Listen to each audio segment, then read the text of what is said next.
Hari ini saya ingin menjelaskan mengapa dialog agama itu menjadi penting dan dialog agama itu mungkin untuk dilakukan.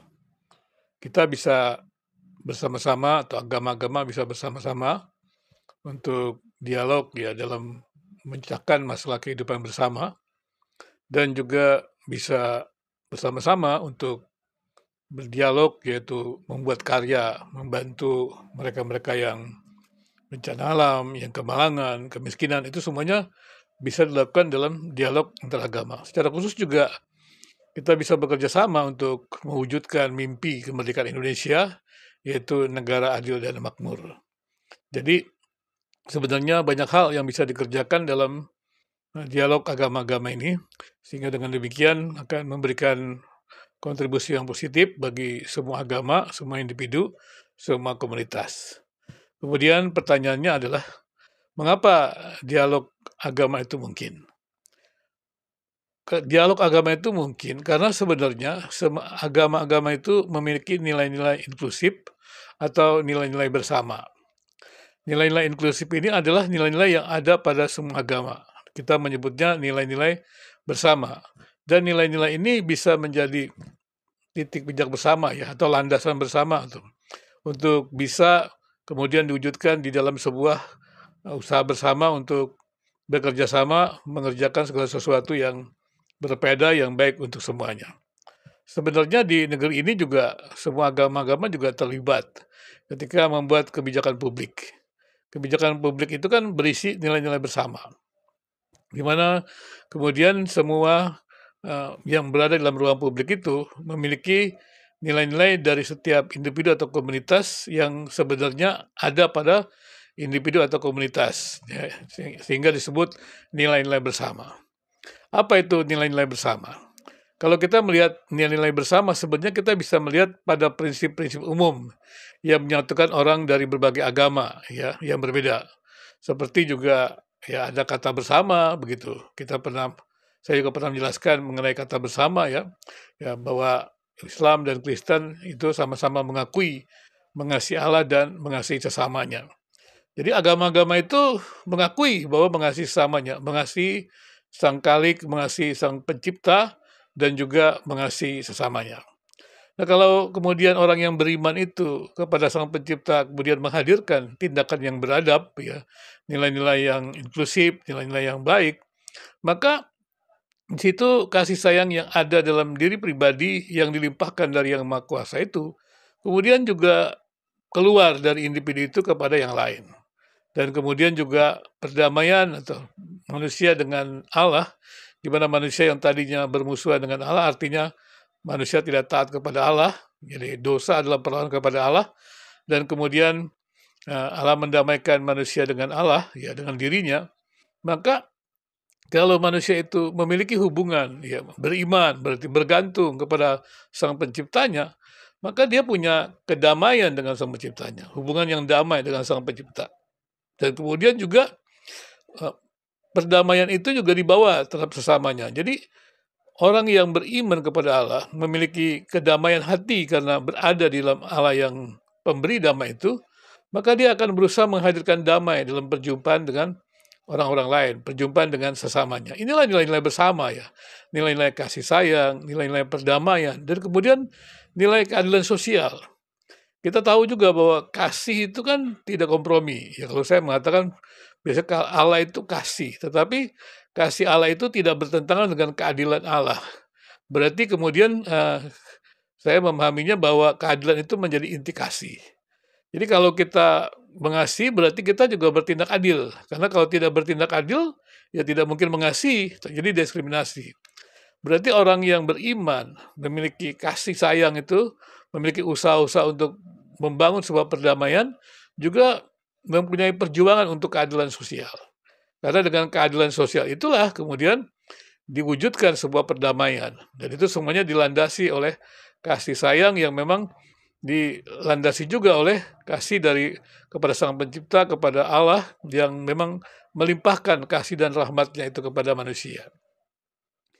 Maka dengan demikian kita bisa melihat bahwa nilai-nilai bersama itu ada. Ya, tadi saya katakan Mengapa dialog mungkin? Karena ada nilai-nilai bersama. Dan kemudian bagaimana kita bisa mengerjakannya? Ya biasanya kita mesti mencari mulai dari persoalan-persoalan bersama, kita dialogkan. Misalnya saja, dulu pernah kami mengadakan perkumpulan dengan teman-teman yang disebut namanya Koalisi Kebebasan Beragama. Dalam arti kata, bahwa kita memahami bahwa semua agama itu memiliki posisi yang sama di Indonesia. Mereka mempunyai hak untuk beribadah, mereka punya hak untuk memiliki rumah ibadah, demikian. Maka semuanya itu harus dilindungi, didorong, dan negara, pemerintah, masyarakat juga harus memfasilitasi semua individu atau agama bisa beribadah dengan baik dan juga tentunya memiliki rumah ibadah atau paling tidak menggunakan tempat ibadah sementara seperti itu.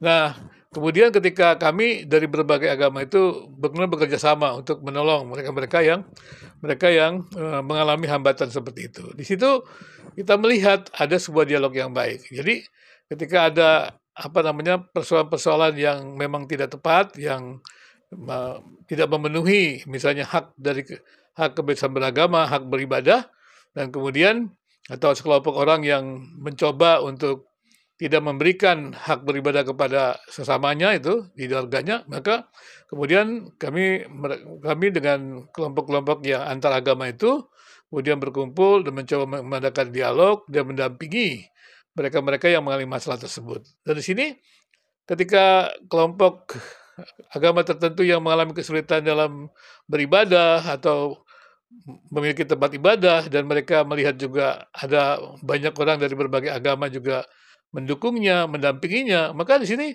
tidak ada kecurigaan-kecurigaan ya. Berarti yang dilihat adalah oknum-oknum yang melanggar hukum. Berarti sebenarnya agama-agama di Indonesia itu tidak tidak intoleran. Mereka juga ingin memfasilitasi setiap individu atau komunitas agama yang berbeda untuk memiliki tempat yang berbeda. Dan itu kita menjadi makin mengenal ya, dan agama-agama itu makin mengenal, dan kemudian ada diskusi-diskusi, dan di situ kita bisa bekerja sama gitu ya.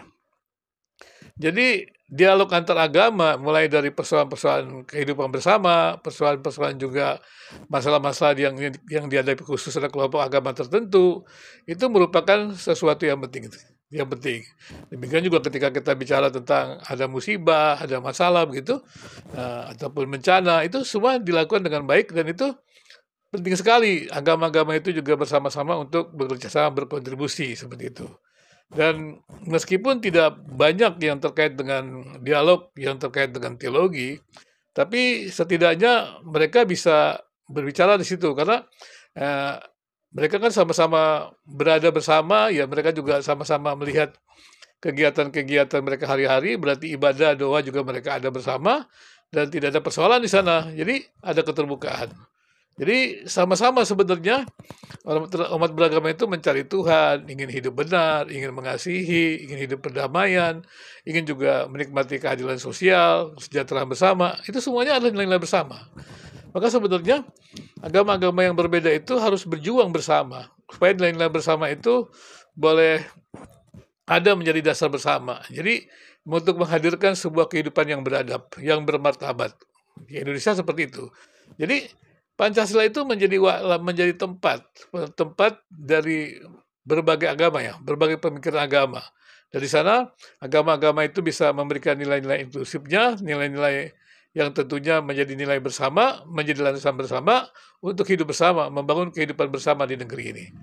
Karena itu menurut saya daripada agama-agama itu saling berdebat ya, saling mengklaim yang paling sempurna, paling baik, dan kemudian lagi saling menghujat ya. Kemudian memamerkan tentang perpindahan agama, padahal perpindahan agama itu kan hak asasi, hak yang melekat dalam kehidupan individu, tidak perlu dibujuk, tidak perlu dipaksa, tidak perlu ada pameran-pameran, oh ini dia pindah agama karena ini benar, tidak benar, tidak ada. Orang yang berpindah agama karena agamanya benar tidak ada. Karena orang yang berpindah agama itu kan karena iman itu kan persoalan pribadi. Jadi kebebasan beragama itu karena dia adalah pilihan dari setiap individu. Jadi itu sebenarnya tidak menjadi persoalan ya. Jangan sampai orang seperti itu dan kemudian terjadi perbedaan-perbedaan itu nanti juga tidak jadi masalah begitu. Kenapa? Karena sebenarnya kan institusi-institusi agama itu kan tidak perlu harus berebut umat begitu ya, tetapi membawa setiap individu kepada Tuhan. Kalau memang si individu itu betul-betul berada di situ agama beriman, mereka akan menghadirkan damai, menghadirkan kasih, dialog-dialog yang baik, yang manusiawi, yang tidak menghadirkan kekerasan, yang tidak menghadirkan diskriminasi, seperti itu. Jadi, yang bisa membuat kita berdialog adalah karena agama-agama itu punya nilai bersama. Jadi saya katakan tadi, punya nilai bersama dan nilai bersama itu perlu untuk kita utarakan bersama sehingga menjadi landasan bersama. Dan ini sudah kita di Indonesia sudah biasa kita lakukan ini. Karena masyarakat Indonesia kan sangat toleran ya. Jadi bisa hidup bersama, masyarakat yang beragam juga bisa melakukan hal-hal hal yang bersama, walaupun mereka berbeda agama, beda kepercayaan, mereka bisa melakukan hal seperti itu. Jadi menurut saya di tengah-tengah dunia yang makin modern ini, kita jangan sampai melupakan pengalaman-pengalaman masa lampau bangsa Indonesia ini yang terkenal dengan toleransinya. Jadi dialog agama dan itu dimungkinkan karena nilai bersama sebagaimana yang dituangkan oleh agama-agama, oleh semua orang di Indonesia dalam nilai-nilai Pancasila, itu nilai bersama, itu ada. Maka dengan demikian, kita bisa makin hari makin memiliki pijakan yang kuat dalam bekerja bersama, bekerja bersama, dan melakukan hal-hal yang penting bagi kehidupan sesama manusia dengan nilai-nilai yang menjadi dasar yang mengatur kita secara bersama sehingga kerja kita bersama itu menjadi lebih baik, lebih terarah.